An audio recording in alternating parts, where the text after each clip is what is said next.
नमस्कार, स्वागत है आपका न्यूज 24 पर। रात के 9 बज चुके हैं। वक्त निष्पक्ष न्यूज का है। तमाम बड़ी खबरें लेकर मैं हूं आपके साथ मकसूद खान।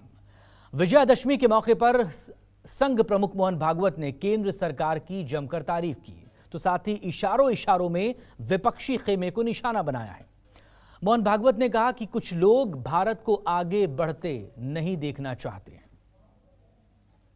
हमारे पूर्वजों ने ये प्रत्यक्ष देखा, ये थियरी नहीं है, थियरी के आधार पर प्रयोग नहीं किया, उन्होंने प्रत्यक्ष अनुभूति की। सारा विश्व एक है, एक से ही अनेक निकला है। इसलिए अनेकता का श्रृंगार के नाते स्वागत करो, स्वीकार करो, उत्सव करो, लेकिन हमेशा उसके अंदर जो एकता है उस पर अपने कदम पक्के रखो। सब अपने हैं क्योंकि सब एक से ही निकले हैं, और इसलिए परस्पर सद्भाव, करुणा, प्रेम होना चाहिए। स्वार्थ के आधार पर एकता होती है क्या? तुम मुझे ये दो, मैं तुम्हें वो दूंगा, ये सौदा कितने दिन चलेगा? ये चलता नहीं। राष्ट्र की एकता सौदों के आधार पर नहीं होती, राष्ट्र की एकता अपनेपन के कारण होती है। हम लोग दिखने में अलग है, वास्तव में अलग नहीं है। हमारी पूजाएं अलग अलग है, भाषाएं अलग अलग है। हो सकता है पूजाएं एक दो बाहर से भी आई हो, हम पर अन्याय हो रहा है, हमको अलग किया जा रहा है, ये विक्टिमहुड की मानसिकता है, उसके अधीन होने से काम नहीं चलेगा। वाणी अविवेक तो दिख ही रहा है। यहां तक होता है कि मुझे किसी बस्ती में घर नहीं मिलता, मैं घर ढूंढने गया तो मुझे अपने बस्ती में ही जाना पड़ता है, दूसरे बस्ती में नहीं मिलता। एक ही देश के रहने वाले लोग इतने पराये हो गए, लेकिन ये अनुभव आते हैं। ये कटुता है समाज में, लेकिन हमको उससे अलिप्त रहना है। जिनको ये करना है, जो संपूर्ण समाज की एकता चाहते हैं, भारतवर्ष एक होकर परम वैभव संपन्न बने ऐसा चाहते हैं, जो वास्तविक हिंदुत्व के अभिमानी हैं, ऐसे सब लोगों को, जो जो ये चाहते हैं, उनको अपने जिह्वा पर संयम रखना पड़ेगा, सहन बहुत करना पड़ेगा, उकसावे में आना छोड़ देना पड़ेगा, अविश्वास छोड़ना पड़ेगा, अपने जबान पर लगाम लगाना पड़ेगा। पूर्वज एक थे, ये कहकर संघ प्रमुख ने अपना संदेश भी पहुंचा दिया। विजयादशमी के मौके पर राष्ट्रीय स्वयंसेवक संघ के मुख्यालय में शस्त्र पूजन के बाद आरएसएस प्रमुख ने यह दावा भी कर दिया कि मणिपुर में हिंसा भड़की नहीं बल्कि भड़काई गई। मणिपुर की परिस्थिति को लेकर अभी शांत हो रही है, लेकिन ये आपस में झगड़ा कैसे हुआ? बहुत वर्षों से वहां मणिपुरी मैतेई और मणिपुरी कुकी वो साथ में रहते, अचानक कैसे झगड़ा हुआ? सीमा लगत क्षेत्र है वो भारत का, वहां पर ऐसा होना, वहां पर अलगाव की बातें खड़ी होना, वहां पर ऐसे आपस में झगड़े होना, इससे किसका फायदा है? बाहर की शक्तियों का भी फायदा है। ये करने वालों के पीछे कौन थे? ये हिंसा भड़काने वाले लोग कौन थे? ये हम देखते हैं तो ध्यान में आता है कि इसमें ये हो नहीं रहा है, ये कराया जा रहा है,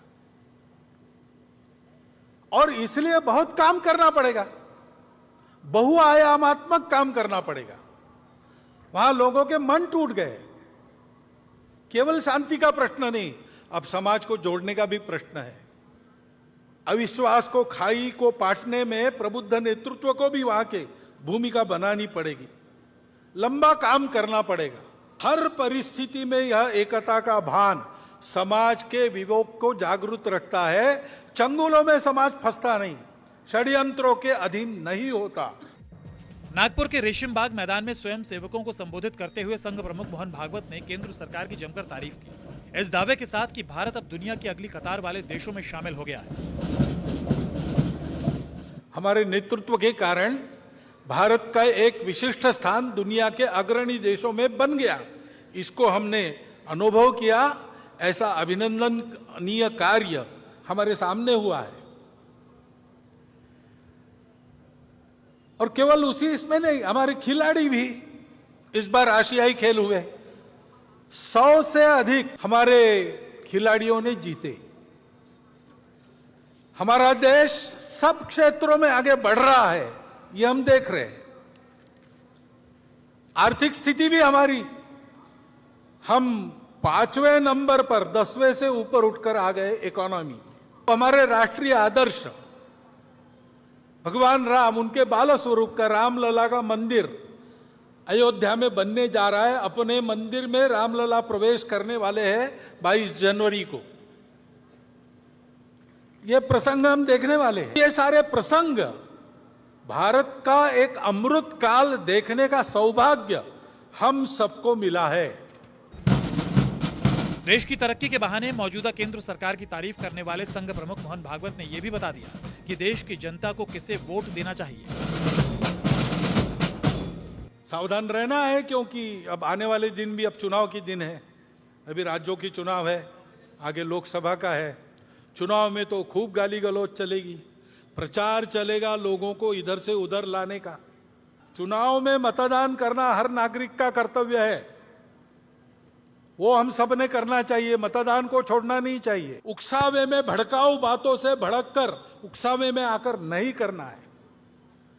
ठंडे दिमाग से सोचिए कौन अच्छा है, किसने अच्छा काम किया है। सबका अनुभव अब भारत की जनता के पास है, सबका अनुभव ले लिया। अब इसमें कौन अवेलेबल बेस्ट, उसको देना। ऐसा हमको चलना पड़ेगा। मतदान के प्रचार के समय ये सारे हथकंडे फिर से अपनाए जाएंगे, उसकी आग में हमको पड़ना नहीं चाहिए। ये ध्यान रखकर हम आगे बढ़े।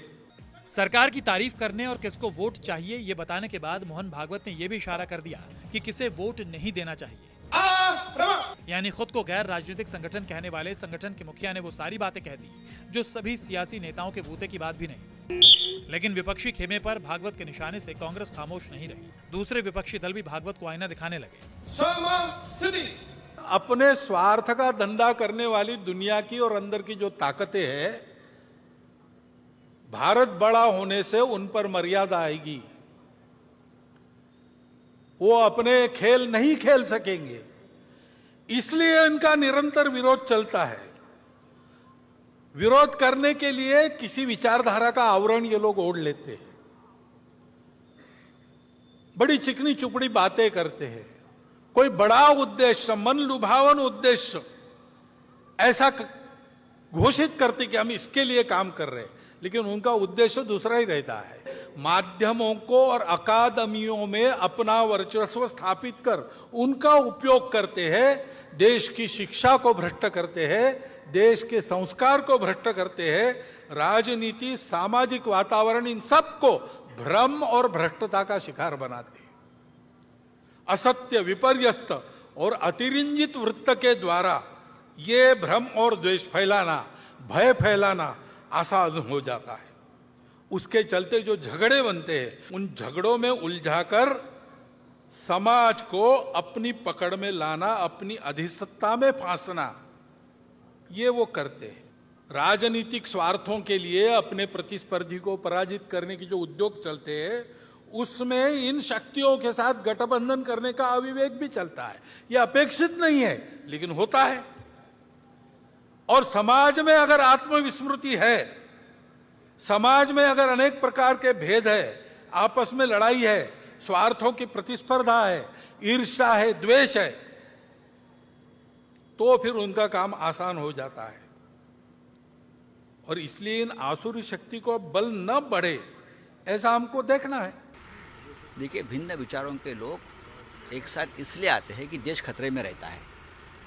देश को बचाने के लिए, संविधान को बचाने के लिए, पार्लियामेंट लोकतंत्र को बचाने के लिए भिन्न विचारों के लोग एक साथ आते हैं और आ गए हैं। इसलिए आपके मन में डर है। अगर मोहन भागवत जी अपने ही कुनबे को संभाल लें और उनको ये सब जो बातें वो कहने करने से रोक लें, तो बाकी तो हिंदुस्तान में कोई कुछ नहीं करता है। सबसे ज़्यादा नफरत और घृणा और समाज को बांटने की बात भारतीय जनता पार्टी ही करती है। पूरी दुनिया में जो वाम विचार के लोग हैं, वो बेशक पश्चिमी देशों में रहते हैं, वेस्टर्न वर्ल्ड में रहते हैं, वह नहीं चाहते कि भारत आगे बढ़े। और मोहन भागवत जी ने ठीक कहा कि वह कुछ ना कुछ दिनों बाद कुछ ना कुछ नए प्रकार के विषय लाकर यहाँ पर छेड़ते हैं, जिसमें हमारे राजनेता लिप्त हो जाते हैं और उनके साथ जुड़ जाते हैं। उन्होंने ठीक कहा कि उनकी चेष्टा है कि हम आगे ना बढ़ें, क्योंकि ये जो सदी है, ये भारत की सदी है, उनकी पूरी कोशिश है कि हम किस प्रकार से भारत को आगे बढ़ने से रोकें। मोहन भागवत जी की जो विचारधारा है उसको भारतीय जनता पार्टी की सरकार इम्प्लीमेंट नहीं करना चाहती, इसीलिए मोहन भागवत जी ने नाम नहीं लिया। लेकिन जितना भी हमला उनका है वो भारतीय जनता पार्टी की सरकार पर है। उन्होंने ठीक कहा है कि उनका उद्देश्य कुछ और होता है, लेकिन वो स्वार्थ में बातें कुछ और करते हैं। यही काम तो बीजेपी की सरकार कर रही है, यही तो मोदी जी कर रहे हैं। स्वार्थ सत्ता है और बातें देश की करेंगे, स्वार्थ सत्ता है, बातें नेशनलिज्म की करेंगे, भारत माता की करेंगे। यही बात तो मोहन भागवत जी ने कही है। मुझे तो लगता है कि उनका ये हमला भारतीय जनता पार्टी की सरकार पे है। विजयदशमी पर शस्त्र पूजा तो हर साल होती है। आरएसएस मुख्यालय पर संघ प्रमुख का संबोधन भी परंपरा का ही हिस्सा है, लेकिन विपक्ष को ऐसा लग रहा है कि आरएसएस प्रमुख ने इस बार के भाषण में बाउंड्री लाइन को लांघ दिया है, क्योंकि उन्होंने खुले तौर पर सरकार की तारीफ की है, मुश्किल मुद्दों पर सरकार का बचाव किया है, तो साथ ही सत्ता से सवाल पूछने वाले विपक्ष को ही कटघरे में खड़ा कर दिया है। दिल्ली से दीपक दुबे के साथ ब्यूरो रिपोर्ट, न्यूज़ 24।